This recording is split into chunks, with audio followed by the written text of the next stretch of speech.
So today marks the anniversary of 9/11. It was 23 years ago today, and I'm sure we all remember where we were on that fateful day. I know I do. I was 21 years old, and I had just become a dad back in January for the first time. So I had a 9-month old son at home, and I was working in a furniture factory where my job was to be the material handler. I'm the guy that got everything ready to go and set the line up with what we were going to build that day. And wasn't too bad of a job as long as you could stay ahead of yourself and keep ahead of everyone else. As long as you did that, it really wasn't too bad. And so I had got myself caught up and was ahead, and all I was going to do was go over to the parts cage and get some nuts and bolts and things that I needed for my line. And as I'm walking down the aisle, pushing my little two-wheeler, this guy just comes running down the aisle like a bat out of hell, and he's screaming, "They bombed us! They bombed us!" And as he went by me, I said, "Who bombed us?" And he turned around, and I won't say the racial slur that he threw at me. And I turned to someone else and I said, "What's he talking about?" And they said, "Well, they bombed the World Trade Center." And I'm like, "The World Trade Center?" And then it clicked that it was the Twin Towers. And I was like, okay. So some time passed, and I finally saw my supervisor coming toward me. And I was like, "Hey, man, what's going on?" And he began telling me. And as he began telling me that, and you're hearing it for the very first time, I just remember I could not wrap my head around it because he was saying that planes hit the trade centers, and there had been one hit the Pentagon. And at this point, when he's telling me they were still tracking the plane in Pennsylvania, it hadn't went down yet when he was telling me this. And we weren't far from the nuclear plant in Oak Ridge, Tennessee. So a whole lot of people at the place was worried about what if they try to fly something in there, then we're all toast. So it was just one of those things where you really couldn't wrap your minds around what you was hearing. Especially, I was like, okay, well, was it military planes hit? And I'm like, no, it was U.S. Airlines. And like, whoa. And so, believe it or not, I didn't go in the break room that day. I didn't watch it on the news. There was a lot of people going to the break room and watching it on the TV, and I just didn't. Sat in my car and listened to it on the radio on my lunch break. And then when I finally got home that afternoon, I sat down. Actually, I went and took a shower and ate before I sat down to watch it. And I just remember sitting on that couch with my 9-month-old son and just thinking the world is never going to be the same. It's never going to be what I once knew. And to my kids, I've said that I wish they could have remembered a time before that, because to me, nothing has made sense since that day. And after that, there was this brief moment in time, this little small window where George W. Bush came out, and he called for unity, and I think he made everybody feel good the first day after it, right in there. But then everything just went off the rails, and we ended up into a war that we should have never been in. And right through there is when it seemed like that the right just started really doubling down hard on the rhetoric of the left hates America. And if you don't support our war, you hate the troops. You don't support the troops. You're unpatriotic. You don't believe in the American dream, and all the stuff they threw at us. I think those seeds really got sown back in those days. And then as time went forward, Donald Trump came along, and he really just threw more gasoline on those flames. And pretty soon, Maga had the patent on, or thinks they have the patent anyway, on patriotism and loving your country. And anyone who opposes them and their ideology, in their mind, is un-American. And it's just so crazy to me, because as divisive as I felt the Bush administration was at times, I feel like Trump has been even more so divisive. I think Trump just doubled down on that hateful rhetoric. And, it took me years to be able to reconcile with the American flag, to be honest with you. For a long time, I couldn't really bring myself to fly one. I've got one hanging behind me now, and I've got a story as to why. My grandfather fought in World War II, and he was one of my heroes. And when he passed away, he had a younger brother that was in Korea. And the younger brother started taking an American flag and putting it on his grave every Memorial Day. He would take him a new flag once a year. And he did that for years. And when I would go to my grandpa's grave, I knew that my Uncle Cardinal put that flag there, And so that was just something the family knew he did. And it was his thing that he did with his brother, Well, Cardinal passed away in 2021. And when he did, it was like, okay, who's going to replace the flag now? He's my grandpa's last living brother. Like, who's going to do that? And so I took it upon myself. I'll be the one to do that. I'll carry that tradition on for him. And I went to buy one day, and it hit me. And I thought, you know what? there's a good chance that if my grandfather was still alive, he wouldn't agree with everything I've ever said politically. And I never really carried on a conversation with my uncle to know if we would have. There's a good chance we may not have either. But I know that those two men went to bat for democracy. And I know they fought to give me the right to disagree. And so that's why that's hanging there.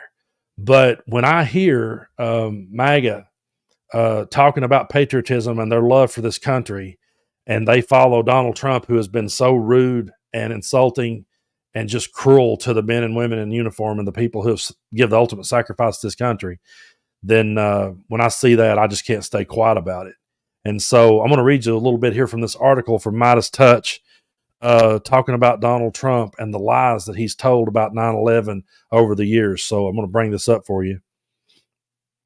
The history of Trump's history of 9/11 lies and disrespect. And this was written by Troy Matthews from the Midas Touch Network. With Donald Trump and MAGA Republicans trying to claim ownership over patriotism on the solemn anniversary of the September 11th terror attacks on the U.S., it is important to once again call out the lies and disrespect exhibited by Donald Trump that day and in the days following. Trump in 2001 showed glimpses of a type of self-serving liar he would become as a candidate and as a president. Trump's first statement after the attack on New York City on 9/11 was to call a New York TV station, WWOR, and brag that his building at 40 Wall Street was now the tallest building in lower Manhattan following the collapse of the Twin Towers. After nearly 3,000 Americans died, Trump's first thought was of the status of his New York skyline. And I'm going to scroll down here because I'm pretty sure here's the clip of Trump saying this. So let's watch this together. Ron Filipkowski shared this on X. Donald, you have one of the landmark buildings down in the financial district, 40 Wall Street. Did you have any damage, or did you know what's happened down there? Well, it was an amazing phone call I made. 40 Wall Street actually was the second tallest building in downtown Manhattan, and it was actually, before the World Trade Center, was the tallest. And then when they built the World Trade Center, it became known as the second tallest, and now it's the tallest. And I just spoke to my... I mean, who makes it about that? You know, who really makes it about that? But I'm going to scroll down here a little bit further on a lot of these lies that he told. Let's start right here. Trump then tried to paint himself in a heroic light by lying about his involvement in the rescue efforts, telling reporters that he was sending men to the rubble of the World Trade Center to help dig out survivors. In a September 13th interview with a German TV station, Trump said, "I have a lot of men down there right now. We have over 100, and we have 125 coming. So we have a couple hundred people down there." He made similar comments on NBC the same day. "I have hundreds of men working inside working right now, and we're bringing down another 125 in a little while." In a 2016 campaign trail, Trump repeated the assertion that not only had he sent men to aid the rescue efforts, but that he had personally helped with the rescue and cleanup. He said, "Everyone who helped clear the rubble, and I was there, and I watched, and I helped a little bit, but I want to tell you those people were amazing. Clearing the rubble, trying to find additional lives. You didn't know what was going on come down on all of us. You didn't know what was going to come down on all of us and how they handled it." But the thing is, none of that actually happened. Richard Ailes, a former New York deputy fire chief, told PolitiFact that if Trump had sent 100 workers to ground zero, he wasn't aware of it. He said, "I was in a supervisory role with the fire department at the time. I was there for several months. I have no knowledge of his being down there." Ailes was one of the first emergency personnel to go to the Trade Center on 9/11.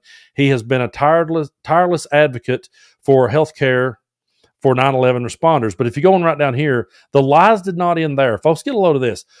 Trump later said during a campaign rally that he witnessed Muslims cheering the towers collapse from Jersey City. He used this story to push his initial Muslim travel ban. However, an exhaustive investigation by the Washington Post, bolstered by interviews with law enforcement, debunked that this ever happened. Trump attacked Representative Omar by tweeting a misleading video that he claims shows the Congresswoman dancing on the anniversary of 9/11, but Omar refuted this, explaining the video was from a Congressional Black Caucus event days before the anniversary. And during another Trump rally, Trump claimed that he witnessed people jumping from the towers, even though on the day of the attacks, he said he was at home when the plane hits. Trump Tower is 4 miles north of Ground Zero. And right here, Trump told Time magazine his organization received a $150,000 federal grant for 40 Wall Street because he let people impacted by the attacks use the building. But a New York Daily Times investigation found the money was intended for small business recovery and that the Trump organization said it was used for rent loss, cleanup, and repair, not for helping residents impacted by the attack. So my question is, who lies about 9/11? Who uses that to their political advantage? Who would sit and make up stories just to further their own agenda besides Donald Trump? It's just so disgusting to me that these people sits back and cheers this guy on, and then they want to turn around and they want to lecture us on patriotism. They want to lecture us on whether or not we love our country. We do love our country. We respect our country. We respect our rule of law and our democracy. And this idea that they're the rule of law party when they're the ones that sat back and cheered as protesters rioted on January 6th and beat police officers over the head, and they want to lecture us on patriotism. You saw in the debate last night, whenever Trump was asked about January 6th, he just tried to turn it into a whataboutism moment. You know, what about the riots? What about the people coming across the border? He couldn't say that he regretted anything he did on that day. He couldn't think of one thing that he regretted doing on that day.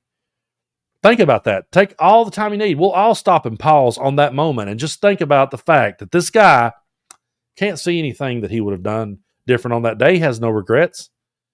You know, even if he truly did believe that the election was stolen and he did orchestrate that event and everything happened, it seems to me like that even if you meant for the event to happen and you did mean to stop, even if you did mean to stop and steal the whole 9 yards, but then when it went to that extent, it seems like anybody would dial it back and go, well, I could have worded some things different, or I could have maybe not pushed these lies and conspiracy theories. You'd think there would be one little shred of decency in that guy, but unfortunately, there's not.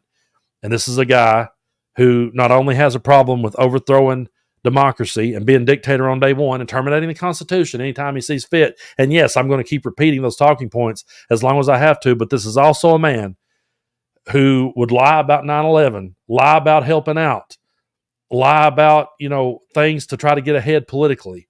It just goes to show that he's only in this for himself.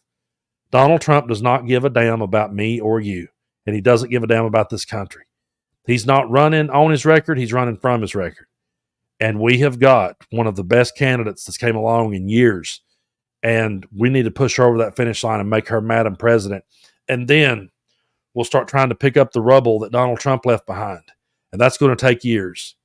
I'm sure everyone out there has their story of where they were on 9/11. Let me know where you were. And, I know for a fact that's the day that if you were around back then, that's the day that everything changed. Nothing has made sense to me since. And so when I always think back on this day, believe it or not, I actually think back to the 10th of September because I say to myself, that was kind of the last day where everything made sense. So it was good that last night on the 10th of September, we got to see Kamala Harris go to bat for democracy and hand this guy's ass. But yeah, it's a day to remember for sure. We're never going to forget it. And we're never going to forget what the damage Donald Trump did to democracy and to the idea of patriotism.